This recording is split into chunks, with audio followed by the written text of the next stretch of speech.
¿Se debe acabar el cese al fuego con las disidencias de las FARC tras el secuestro de cerca de 60, 70 Sí, soldados? pero en principio eran 100, Nacho. Eran 100. Sí. De cerca de 100 soldados en el Guayare. Pues miren, ¿se deben acabar? Sí, 90% radical. 935 personas respondieron. Este sondeo que lo hacemos en Facebook, en Instagram, en X, Telegram y YouTube. Queremos saludar al señor Carlos Javier Soler, es un coronel retirado, experto en seguridad, y vamos a hablar con él varios temas. Don José, dele usted la bienvenida. Bueno, con las buenas tardes para el coronel. Si a usted le parece, Nacho, podemos empezar preguntándole por este tema que usted menciona, el secuestro de los soldados. ¿Se debe acabar con el cese del fuego con esta guerrilla o no, coronel? Bueno, muy buenas tardes, Nacho, muy buenas tardes, la mesa.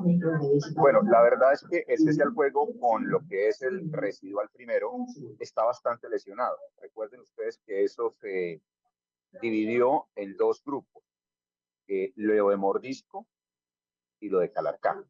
Y ahora hay disidencia dentro de la disidencia. Recuerden que Mordisco se posicionó en el Cauca, asesinó a unos líderes indígenas, lo cual alertó y puso contra las cuerdas a Gustavo Petro en el entendido de que todo el Comité Regional Indígena del Cauca, que siempre lo ha apoyado desde el estallido social en Cali, desde todo el paro, le dicen, bueno, pero ¿usted de qué lado está?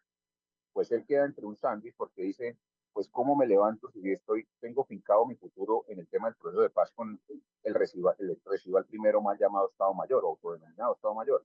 Entonces hace la siguiente, ordena operaciones militares en el Cauca, Valle y Nariño, contra esa mitad de residual que maneja y Mordisco, y mantiene el cese con el Guaviare, el Meta y el Caquetá, que es donde está Calarcá, que le da un golpe de mano a su jefe, porque Calarcá era el segundo, y allá es donde secuestran a través de la organización de masas, secuestran a nuestros soldados. Entonces ahí lo que hemos visto es una organización de base que le sirve a Mordisco a sus intenciones para quitarle espacio a la fuerza pública y pelearle desde las organizaciones campesinas colectivas. Recuerden ustedes quién presentó el proyecto de ley el año pasado, que se convirtió en ley de la República en 2024, lo presenté las organizaciones campesinas. Le dieron un estatus diferente a las organizaciones campesinas de especial protección, igual que indígenas y afro. ¿Quién lo presentó? Lo presentó los comunes, junto con el senador Iván Cepeda y Alirio Uribe. Ellos presentaron ese proyecto que lo volvieron ley de la República. Basado en eso, se crea esta guardia campesina que hoy nos tiene secuestrados a los soldados, no retenidos, secuestrados, y que aproximadamente a las 2 de la tarde fueron liberados después de que se amarraron los pantalones un poquito el ministro del Interior y se puso serio el ministro de Defensa y dijeron que iban a reventar los diálogos. Entonces, después de 3 días de secuestro, los liberan. Ahorita estaba con mis compañeras especulando frente a este secuestro masivo. ¿Cómo entender que secuestren a tal cantidad de soldados? Bueno, la respuesta es muy sencilla. Eso ya está ensayado. El tema se llama guerras de quinta generación. ¿Qué son las guerras de quinta generación? Ya no es fusiles y ametralladoras. No.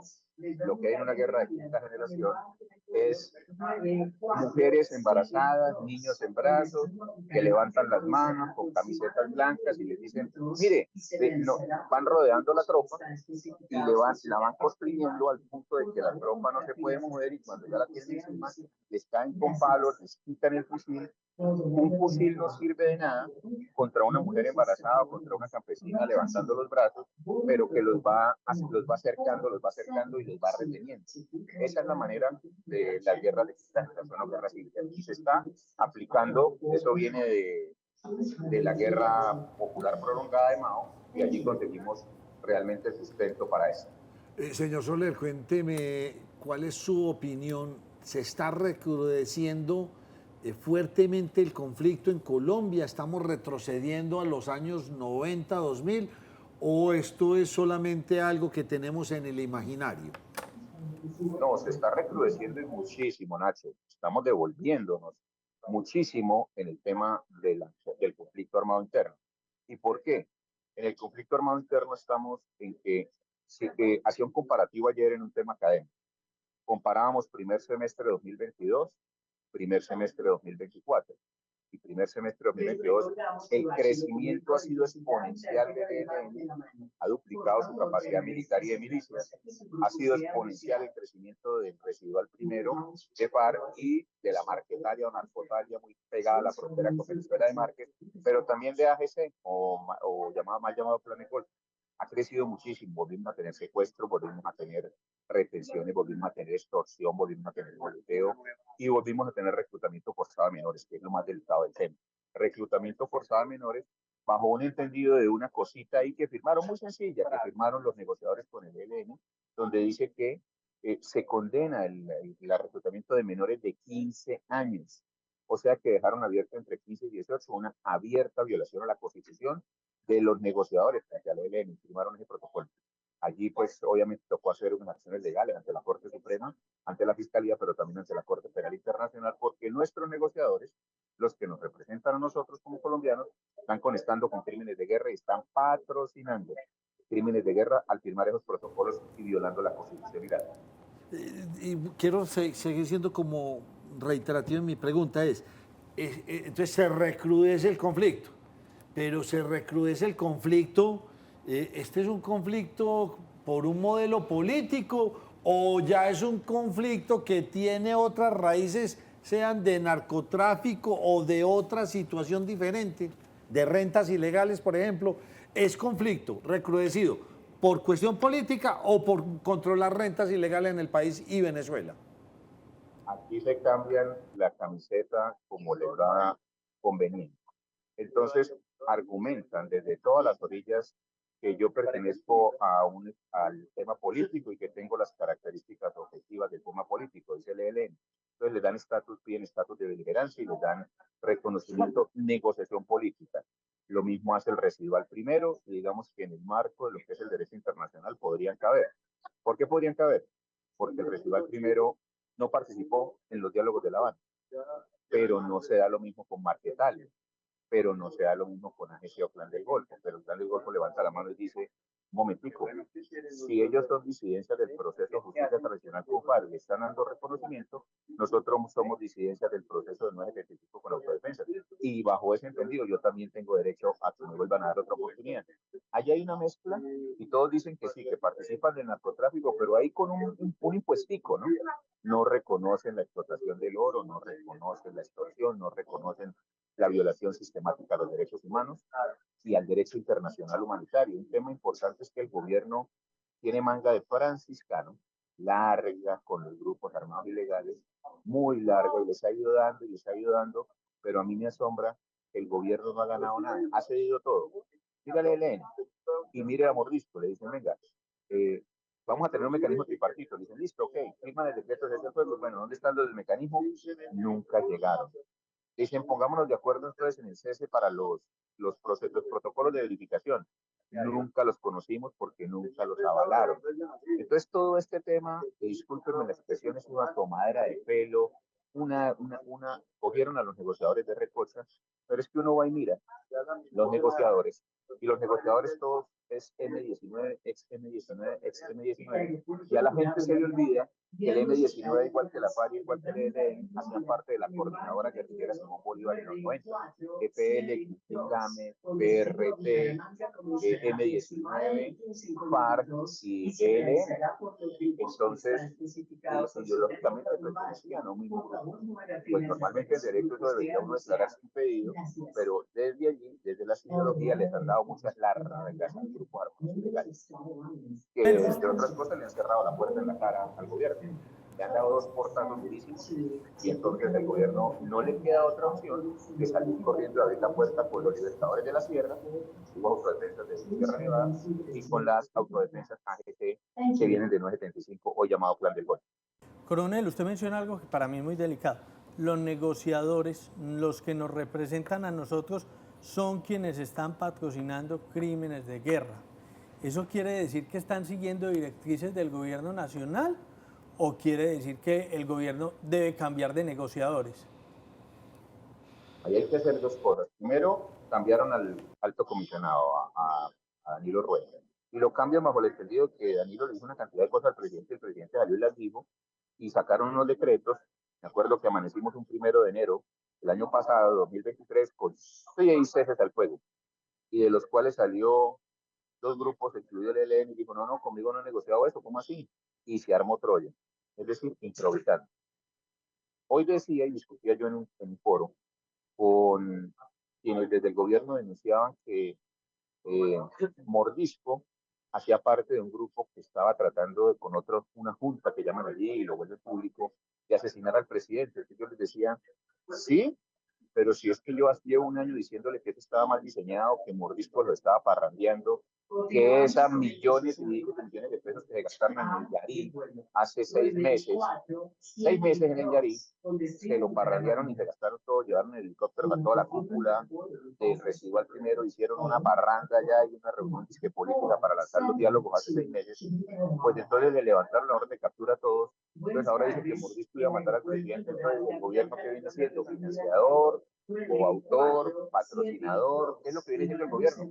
Porque, o sea, lo que quiere decir es que Mordisco estaba planeando matar al presidente mientras el presidente le levantó la orden de captura, o mientras se movían los helicópteros que la oficina del alto comisionado les dio. Ahí es donde uno se pregunta realmente qué es lo que está pasando, porque entonces nadie es capaz de contestarme eso. Entonces ya, cuando uno habla así de claro, entonces comienzan con los ataques ya con groserías, pero nadie ha sido capaz de contestarme eso. Si salen a denunciar esto es porque realmente deben haber unas pruebas, y hablan del gobierno americano y de la embajada. Entonces lo que hicieron fue que el mismo al que le dieron de comer les está mordiendo la mano, pero es que todo eso lo pagaron con plata de nosotros, esos miles de millones de pesos que denunciaron en helicópteros para mover todos estos bandidos y esas tarimas de 70 metros y pantallas LED y todas las recosas que llamaron los llanos de Yarí. Es que para lanzar los diálogos, pues hoy entonces miren lo que quedamos. Los congelaron y eso se les bajó el bus. Pero también se les bajó el bus del ELN. Entonces, los negociadores, pienso yo, que deben de darse cuenta que representan a 50 millones de colombianos y no representan una ideología. Es que hay que quitarle, así como a los derechos humanos, digo yo, hay que quitar las ideologías a los diálogos de paz también. Y es importantísimo. Señor Soler, última pregunta. Se nos cae la paz total. Definitivamente ya 2 años del gobierno Petro, de aquí para adelante, bien complejo y ahora pues que lo vemos invitando hasta el clan del Golfo, invitando a todo el mundo, pero por ningún lado. Un exguerrillero que está en nuestro gobierno, que supuestamente entiende bien de este asunto, que pudo haber sido un muy buen, una muy buena unión con todos estos grupos al margen de la ley, no lo logró. Se le cae su gran promesa de la paz total. Pues hoy tiene el 70% en el congelador. Y así hay que verlo. Pues por eso es que le toca acudir a quien no quería, que era Clan del Golfo, que los canceló. Mire por qué canceló al Clan del Golfo, para atender el tema, o AGC. Dijo que porque hicieron unas manifestaciones apoyando a los mineros en el Bajo Cauca antioqueño y que de malas, y le cerró la puerta y canceló el decreto. Pero y luego entonces el ELN no ha violado 270 veces el cese al fuego y lo mantuvo. Y luego entonces no está, no dicho por uno, ni dicho por algún experto, lo dijo la ONU, directamente de derechos humanos, y lo dijo la Defensoría del Pueblo. 176 violaciones comprobadas de cese al fuego por parte de las FARC, de las dos del residual primero, y ahí mantuvo el cese al fuego. Entonces uno se da cuenta que no aplica los mismos parámetros para decir sí o no. La paz total es un anhelo de todos y yo estoy claro. A mí me gusta el proceso de paz, lo que no me gusta son la manera como lo están conduciendo. Porque Nacho, lo tengo que decir, trabajamos en el proceso de paz con las FARC en su momento, en La Habana, y negociamos con el ELN desde el gobierno de Santos. Gusten o no, todo el mundo le daba palo a la vaina, pero eso por lo menos funcionaba. Y uno entendía que la fuerza pública se negociaba en medio del conflicto. Es decir, la fuerza pública, dele duro a ella allá para que lo sienten el otro lado del alto comisionado. Ese era el paracol. Decían, ¿qué puedo hacer como fuerza pública? Decía el comandante general. Decía el comandante general, ¿qué puedo hacer? Y la respuesta era ministro, comandante general, comandante general. Denles duro, duro, porque estamos en la mitad del conflicto. Esos cuando se sienten corticos con los bombardeos, salen corriendo al proceso de paz y a los atender al alto comisionado. Pero aquí vimos un alto comisionado tratando de meterse demasiado en los temas del Ministerio de Defensa y hablando de ceses al fuego y dejaba mancheado, como decimos vulgarmente, al ministro de Defensa le preguntaban y no sabía porque el alto comisionado se le metió al rol hizo intromisión en las funciones del ministro de Defensa. Y estamos negociando en medio del conflicto. Ese modelo hay que replantearlo. No siempre vamos a decir que vamos a pasar detenido a todas las FARC, a todo el ELN, a todas las ANES y a todas las bandas, porque no tendríamos 50.000 cupos en las cárceles en este momento, ni 10.000. Pero lo que tenemos que decir es que hay que apretar muy duro para que entiendan que el Estado es fuerte. Pero cuando yo debilito la fuerza militar, cuando yo acabo con los oficiales de inteligencia, cuando yo saco 76 generales de los más preparados, cuando yo dejo los helicópteros en el piso, cuando yo prohíbo los bombardeos, cuando amarro las manitas de la fuerza militar con los jefes al fuego y le prohíben las operaciones ofensivas, lo que le dije al Estado, lo que le dije a la fuerza pública fue: congelados, jueguen al congelado, jueguen al 0-0, porque ¿para qué se arriesgan? Si violas el cese al fuego, yo te sanciono porque hay un decreto presidencial firmado por el ministro. Ya, hágame caso, no haga operaciones ofensivas. Entonces congeló la fuerza militar. Y el resto, ustedes vieron el espectáculo de las FARC y el ELN moviéndose por todo Colombia, casi que llegaban a la estación de policía a hacerle monitos, y hacían monitos a los que usted no puede salir de ahí porque se le confusión.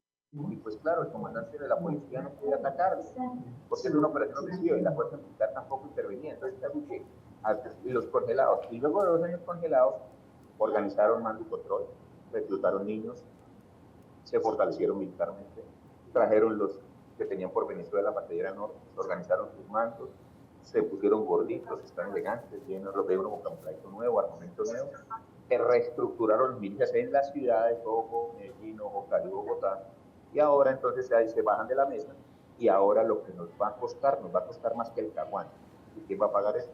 Soldados y policías con muchas vidas, muchas piernas y mucho campesino, que va a quedar metido en la mitad del conflicto. Hoy tenemos confinado por el ELN a tres municipios de Chocó, Novita, Cipí y otros, no recuerdo. Y entonces, allí, ¿cómo reaccionamos? Y los helicópteros, los helicópteros de mantenimiento. Y entonces, si me meto por lancha y me arriesgo, y la comida, ¿quién se la lleva a los soldados? Que no hay helicópteros para abastecimiento, están en el piso. Y desmoronar el sistema de anticipación, de inteligencia de la fuerza militar, es la anticipación. Que nosotros antes sabíamos qué iba a suceder y nos parábamos mucho, porque teníamos mucha capacidad de presión con los equipos especiales de inteligencia, con los analistas, con los señales, con la capacidad, con la fiscalía de interpretación. Íbamos adelante con la inteligencia de combate. Hoy todo eso está desmantelado. Entonces, ¿cómo nos pretenden que nosotros, la fuerza militar puede ser un oso muy grande pero ciego? Sin la inteligencia es ciego. Entonces, las abejas lo pueden volver loco a punto de fijarle una guerra irregular. Ese es el concepto de desparasitar la fuerza militar policial de la que usan. Y ahora le dicen: sí, vayan los soldados. ¿Verdad? Los soldados con las capacidades, ¿dónde están? ¿Dónde está la seguridad jurídica? Aquí hay un problema de mentalidad. Y esa paz total lo tiene bastante preocupado. Doctor Carlos Javier Soler, espero tenerlo por aquí en otra oportunidad, inclusive que tengamos mejor audio porque está bien complejo con las llamadas a abordar. Muchas gracias por habernos acompañado aquí en la primera mesa de opinión de Antioquia. Muchísimas gracias, Nacho, muchísimas gracias a la mesa, muchas gracias a toda la televidencia. Y estamos listos, ¿no? Siempre que me han invitado, siempre he estado para ustedes. Un abrazo grande. Sí. Muchas gracias. Buenas. Preocupante, José, desmantelado. Ese es el panorama del Ejército Nacional, según nos lo dice él. Desmantelado. No hay helicópteros para llevar comida, los helicópteros en tierra, la tropa guardada y todas estas fuerzas al margen de la ley, fortaleciéndose en diferentes territorios del país. Yo no sé si él lo dijo, Nacho, pero a mí me queda como la sensación, en resumidas cuentas, la tropa debe estar desmoralizada. Porque se la están desmantelando. Vamos a hacer una pausa. No.